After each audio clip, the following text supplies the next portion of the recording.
Kolkata based Tega industries ने US के मॉलिकॉप नाम के एक कंपनी को अक्वायर कर लिया है। इंटरेस्टिंगली फाइनेंशियल ईयर 25 में टेगा इंडस्ट्रीज का रेवेन्यू 1638 करोड़ रुपीस था।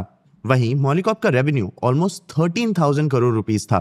मतलब टेगा इंडस्ट्रीज ने अपने से लगभग 8x रेवेन्यू कमाने वाली कंपनी को अक्वायर कर लिया है। इस एक्विजिशन डील की वैल्यू $1.48 बिलियन है। ये किसी बंगाल बेस्ड कंपनी का आज तक का सेकंड लार्जेस्ट इंटरनेशनल बायआउट होगा। 2020 में हल्दिया पेट्रोकेमिकल्स का $2.75 बिलियन का लुमस टेक्नोलॉजीज का acquisition largest Bengal based acquisition था।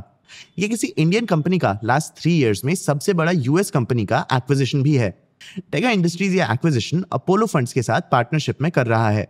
इस एक्विजिशन में टेगा इंडस्ट्रीज मॉलिकॉप में 77% स्टेक होल्ड करेगा और अपोलो फंड्स 23%। आज के इस वीडियो में हम इस एक्विजिशन डील को एक्सप्लोर करेंगे। सबसे पहले हम इस डील का बाय साइड या टेगा इंडस्ट्रीज का पर्सपेक्टिव समझेंगे, फिर हम इस डील का सेल साइड या मॉलिकॉप का पर्सपेक्टिव भी समझेंगे। चलिए शुरू करते हैं। सबसे पहले इस डील का बाय साइड एक्सप्लोर करते हैं। टेगा इंडस्ट्रीज की शुरुआत 1976 में हुई, जब कंपनी के फाउंडर मदन मोहन मोहंका ने स्वीडन के स्केगा एबी के साथ टेगा इंडस्ट्रीज बनाया। कंपनी मिनरल बेनिफिशिएशन, माइनिंग और बल्क सॉलिड्स हैंडलिंग इंडस्ट्रीज के लिए स्पेशलाइज्ड सॉल्यूशंस प्रोवाइड करता है। इवेंचुअली कंपनी मोहंका फैमिली और स्केगा के जॉइंट वेंचर से फुल्ली फैमिली ओन्ड बिजनेस में ट्रांजिशन हो गई। मोहंका फैमिली ने 1998 तक कंपनी में पूरा स्टेक अक्वायर कर लिया था। 2002 में कंपनी का नाम टेगा इंडस्ट्रीज लिमिटेड में बदल दिया गया। आज Tega industries mineral processing industry के ऐसे कंज्यूमेबल्स का एक ग्लोबल लीडर बन चुका है जिनकी इस इंडस्ट्री को बहुत जरूरत है। कंपनी के प्रोडक्ट पोर्टफोलियो में mill liners, conveyor components, classification and screening solutions और मटेरियल हैंडलिंग इक्विपमेंट इंक्लूडेड हैं। कंपनी मिनरल बेनिफिशिएशन प्रोसेस के लिए कंसल्टेंसी सर्विसेज भी देता है। ये कंज्यूमेबल्स इतने जरूरी इसीलिए हैं क्योंकि ये डायरेक्टली थ्रूपुट या production levels, energy efficiency, down time और ग्राइंडिंग मीडिया कंजम्पशन को अफेक्ट करते हैं। मतलब ये कंज्यूमेबल पूरे माइनिंग प्रोसेसिंग इंडस्ट्री के वैल्यू चेन को अफेक्ट करते हैं। इंटरेस्टिंगली ये कंज्यूमेबल्स मिनरल प्रोसेसिंग कंपनीज के कॉस्ट्स का एक छोटा हिस्सा होते हैं, लेकिन इनके फेलियर के कारण कंपनी को कई लाख रुपए का लॉस हो सकता है। टेगा इंडस्ट्रीज के लिए ये एक अच्छी बात है। कंपनी के प्रोडक्ट्स के लो कॉस्ट के कारण इनका डिमांड हाई रहता है। अगर मिनरल प्रोसेसिंग कंपनी इन कंज्यूमेबल्स को रिप्लेस नहीं करते तो इनसे रिलेटेड फॉल्ट्स के कारण पॉसिबल लॉसेस की वजह से इन प्रोडक्ट्स की जरूरत भी ज्यादा होती है। इससे कंपनी अपने प्रोडक्ट्स को हाई मार्जिन्स पे सेल कर सकती है। ग्लोबल स्केल में कंपनी के कंपटीटर्स भी काफी लिमिटेड हैं। टेगा इंडस्ट्रीज को ग्लोबल ट्रेड डिमांड से भी फायदा मिल सकता है। इंक्रीजिंग ईवी पेनिट्रेशन, बढ़ते इलेक्ट्रॉनिक डिमांड, ज्वेलरी ग्रोथ और डिप्लीटिंग ओर क्वालिटी के कारण कॉपर और गोल्ड जैसे मेटल्स की डिमांड बढ़ेगी। इससे माइनिंग एक्टिविटी बढ़ सकती है, जिसके कारण मिल लाइनर्स जैसे कंज्यूमेबल्स की डिमांड भी बढ़ सकती है। मिल लाइनर्स मिनरल प्रोसेसिंग इंडस्ट्री का एक इंपॉर्टेंट हिस्सा है। इसके 3 कैटेगरीज होते हैं: मेटल, रबर और कंपोजिट मिल लाइनर्स।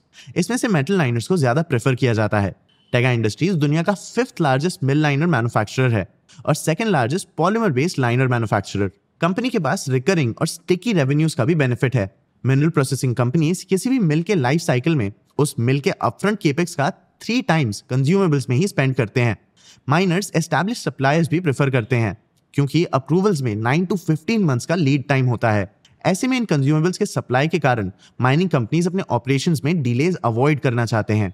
जैसा मैंने बताया, कंपनी ग्लोबल मार्केट्स में ऑपरेट करती है। टेगा इंडस्ट्रीज के पास 92 कंट्रीज में 700 कस्टमर्स हैं।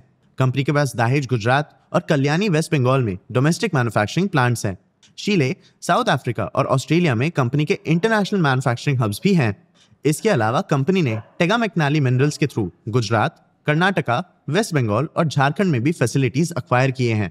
इन लोकेशंस में कंपनी ने स्ट्रेटेजिकली अपने फैसिलिटीज मेजर माइनिंग हब्स के पास एस्टैब्लिश किए हैं। इससे कंपनी एफिशिएंटली और तेजी से ऑपरेट कर सकती है। फाइनेंशियल 27 के लिए कंपनी ने चिले में भी एक प्लांट प्लान किया है। इस प्लांट के थ्रू कंपनी साउथ अमेरिका के कॉपर रिच मार्केट्स को एक्सेस कर सकेगी। टेगा इंडस्ट्रीज के पास 10 ग्लोबल पैटेंट्स हैं और कंपनी ग्लोबल मार्केट्स में एक्सपेंशन भी प्लान कर रही है। कंपनी इन मार्केट्स में इनऑर्गेनिकली ग्रो करती है। मतलब खुद का नया बिजनेस स्टार्ट करने की जगह कंपनी जहां एक्सपैंड करना चाहती है वहां का बिजनेस अक्वायर कर लेती है। कंपनी ने साउथ अफ्रीका, चिले, ऑस्ट्रेलिया और इंडिया में पास में कुछ एक्विजिशंस किए हैं। चलिए इन पास्ट एक्विजिशंस को भी देखते हैं। सबसे पहले साउथ अफ्रीका। यहाँ कंपनी ने फाइनेंशियल ईयर 2007 में Tega industries Africa private limited acquire किया। टेगा इंडस्ट्रीज अफ्रीका पहले बेरुक इक्विपमेंट प्रोप्राइटरी लिमिटेड के नाम से जाना जाता था। कंपनी ग्राइंडिंग मिल लाइनर्स और स्क्रीन मीडिया का मैन्युफैक्चरर और डिस्ट्रीब्यूटर था। इस एक्विजिशन के थ्रू टेगा इंडस्ट्रीज को अफ्रीका के माइनिंग और इंडस्ट्रियल मार्केट्स में मैन्युफैक्चरिंग एक्सेस मिला। SADC या साउथ अफ्रीकन डेवलपमेंट कम्युनिटी भी कंपनी का क्लाइंट बन गया। फिर आया चिले। कंपनी ने फाइनेंशियल ईयर 11 में टेगा इंडस्ट्रीज चिले SPA एक्वायर किया। कंपनी पंप्स, स्क्रीन मीडिया और वेयर प्रोडक्ट्स बनाती थी। इस एक्विजिशन से टेगा इंडस्ट्रीज को चिले, पेरू और बोलिविया के साउथ अमेरिकन मार्केट्स का एक्सेस मिला। ये मार्केट्स कॉपर प्रोडक्शन में 40% और गोल्ड प्रोडक्शन में 8% कंट्रीब्यूट करते हैं। फाइनेंशियली 2011 में ही कंपनी ने ऑस्ट्रेलिया में लॉसिजन प्राइवेट लिमिटेड एक्वायर किया।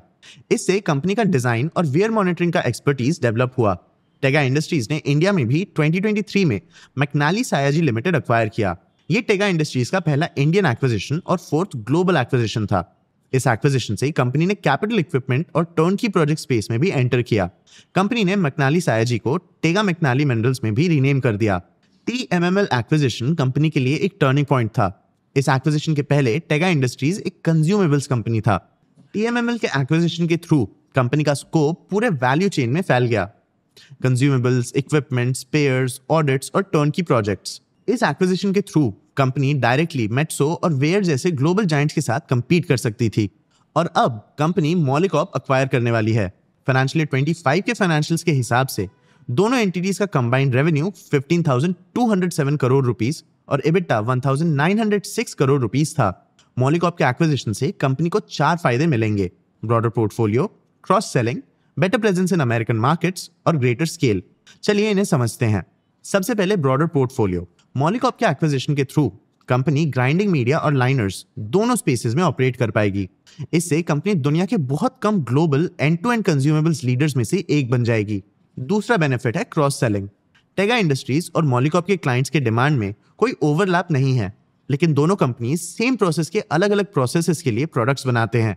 इस एक्विजिशन के बाद कंबाइंड एंटिटी अपने 26 मैन्युफैक्चरिंग यूनिट्स के थ्रू दोनों कस्टमर बेसिस को सर्विस कर पाएगी। मतलब मॉलिकॉप का हर कस्टमर टेगा का भी कस्टमर बन सकता है। कंपनी को दोनों एंटिटीज के डिस्ट्रीब्यूशन नेटवर्क का कंबाइंड बेनिफिट भी मिलेगा। थर्ड बेनिफिट है अमेरिकाज में स्ट्रॉन्गर प्रेजेंस। मॉलिकॉप का नॉर्थ और साउथ अमेरिका में स्ट्रॉन्ग प्रेजेंस है। एक्विजिशन के थ्रू टेगा इंडस्ट्रीज को साउथ अमेरिका के रिच मिनरल रिसोर्सेज का एक्सेस मिल जाएगा। कंपनी का यूएस में प्रेजेंस भी बिल्ड हो जाएगा, जिससे वो करंट टैरिफ्स को शायद अवॉइड भी कर पाए। फोर्थ बेनिफिट है ग्रेटर स्केल और सिनर्जीज। कंबाइंड एंटिटी का प्रोक्योरमेंट, डिस्ट्रीब्यूशन, R&D में दोनों एंटिटीज के एक्सपर्टीज का बेनिफिट मिलेगा। मॉलिकॉप के पास एक स्ट्रॉन्ग प्रोक्योरमेंट टीम है जो ग्लोबल मार्केट से मटेरियल सोर्स कर सकती है। टेगा इंडस्ट्रीज को इससे फायदा हो सकता है। अब ये तो था डील का बाय साइड, लेकिन मॉलिकॉप भला अपना बिजनेस टेगा इंडस्ट्रीज को सेल क्यों कर रहा है? चलिए डील के सेल साइड को देखते हैं और इस क्वेश्चन का आंसर ढूंढते हैं। सबसे पहले मॉलिकॉप का थोड़ा बैकग्राउंड समझते हैं। टेगा इंडस्ट्रीज ने अमेरिकन इंडस्ट्रियल पार्टनर नाम के एक प्राइवेट इक्विटी फंड से मॉलिकॉप को एक्वायर किया। अमेरिकन इंडस्ट्रियल पार्टनर्स ने मॉलिकॉप जनवरी 2017 में एरियम माइनिंग कंज्यूमेबल्स डिवीजन से खरीदा। मॉलिकॉप दुनिया के सबसे बड़े और सबसे experienced Ford steel grinding media का सप्लायर माना जाता है। Ford steel grinding media copper, gold और आयरन ओर प्रोडक्शन का एक इंपॉर्टेंट कंज्यूमेबल पार्ट है। मॉलिकॉप 1917 में एस्टैब्लिश किया गया था। मॉलिकॉप माइनिंग कंपनीज को ग्राइंडिंग मीडिया और केमिकल सप्लाई करता है। ये मल्टीपल मिनरल्स के एक्सट्रैक्शन और प्रोसेसिंग में यूज होता है, लेकिन कॉपर और गोल्ड के एक्सट्रैक्शन और प्रोसेसिंग में इनका स्पेसिफिकली यूज होता है। मॉलिकॉप के पास 40 कंट्रीज में 400 से ज्यादा माइंस का क्लाइंट नेटवर्क है। कंपनी के पास 1.7 मिलियन टन्स पर ईयर का मैन्युफैक्चरिंग कैपेसिटी है। फाइनेंशियल 25 में कंपनी ने 13,520 करोड़ रुपीस का रेवेन्यू रिपोर्ट किया। कंपनी ने ये revenue 13 grinding balls manufacturing facility से जनरेट किया। कंपनी के पास नॉर्थ और साउथ अमेरिका, ऑस्ट्रेलिया, इंडोनेशिया और दूसरे रीजन्स में जॉइंट वेंचर्स भी हैं। इस इंफॉर्मेशन के बेसिस पे ऐसा लग सकता है कि मॉलिकॉप एक ऑपरेशनली स्ट्रॉन्ग कंपनी है, लेकिन कंपनी 2 मेजर चैलेंजेस फेस कर रही है: रेवेन्यू वॉलेटिलिटी और हाई डेट लोड। इसके कारण कंपनी शायद एक्विजिशन के थ्रू अपने प्रॉब्लम सॉल्व करना चाहती है। चलिए दोनों प्रॉब्लम्स को समझते हैं। सबसे पहले रेवेन्यू वॉलेटिलिटी। फाइनेंशियल 22 में मॉलिकॉप का रेवेन्यू बढ़ा, लेकिन कंपनी के 2 मेजर कस्टमर माइंस के शटडाउन होने के कारण कंपनी का रेवेन्यू फाइनेंशियल 24 में कम हो गया। रिकवरी के लिए मॉलिकॉप के क्लाइंट्स के माइंस को रीओपन करना जरूरी होगा। टेगा ने मॉलिकॉप का ये सिचुएशन जस्टिफाई किया। उन्होंने कहा कि जिन ईयर्स में माइंस बंद थे, उस टाइम का रेवेन्यू अगर नॉर्मलाइज किया जाए तो कंपनी का रेवेन्यू एक्चुअली ग्रो हुआ है। कंपनी करंट फाइनेंशियल ईयर में इन दोनों माइंस से रेवेन्यू रिकवरी एक्सपेक्ट कर रही है। माइंस के रीओपन होने से $120 मिलियन का कंटिंजेंट लायबिलिटी भी क्रिएट हो सकता है। मॉलिकॉप का दूसरा प्रॉब्लम है हाई डेट लोड। कंपनी के पास लगभग $1 बिलियन का डेट है, लेकिन टेगा इंडस्ट्रीज के मैनेजमेंट ने कहा कि कंपनी मॉलिकॉप के डेट से प्रोटेक्टेड रहेगी। अपोलो फंड्स भी इस डील में मॉलिकॉप में प्रेफरेंशियल इक्विटी के थ्रू $220 मिलियन इन्फ्यूज करेगा। इससे मॉलिकॉप का टोटल डेट एक्विजिशन के फर्स्ट डे से ही $780 मिलियन तक रिड्यूस हो जाएगा। कंपनी मॉलिकॉप के नॉन कोर एसेट्स को मोनेटाइज करने का भी प्लान कर रही है। कंबाइंड एंटिटी के लिक्विडिटी को प्रोटेक्ट करते हुए ग्रोथ को सपोर्ट करने के लिए केपेक्स भी ऑप्टिमाइज किया जाएगा। एक्विजिशन के बाद टेगा मॉलिकॉप का डेट फेज मैनर में कम करेगा। कंपनी ऐसा एबिटा परफॉर्मेंस इंप्रूवमेंट के थ्रू करेगी। मॉलिकॉप का current EBITDA margin 11.5 to 15% in 2 years है। इसे 5 इयर्स में 16 to 17% तक बढ़ाने का टारगेट है। ओवरऑल कंपनी $20 मिलियन का एबिटा लेवल सिनर्जीज अनलॉक करना चाह रही है। एक्विजिशन रूट के थ्रू मॉलिकॉप को बेटर ऑपरेशंस और फंडिंग का सोर्स मिल सकता है। आपको क्या लगता है, क्या टेगा इंडस्ट्रीज से अक्वायर होके मॉलिकॉप के चैलेंजेस सॉल्व हो पाएंगे, या क्या मॉलिकॉप टेगा इंडस्ट्रीज के लिए एक डेड वेट बन जाएगा? अपने व्यूज हमें कमेंट सेक्शन में जरूर बताना। आगे आप कौन से टॉपिक्स पे वीडियोस देखना चाहते हो, ये भी हमें कमेंट सेक्शन में जरूर बताना। अगर ये वीडियो आपको इन्फॉर्मेटिव लगा तो इसे लाइक और शेयर जरूर करना। ऐसी और वीडियोस के लिए चैनल को सब्सक्राइब भी कर लेना। आज की वीडियो के लिए इतना ही। मैं हूं आपका होस्ट देव। मिलते हैं अगले वीडियो में।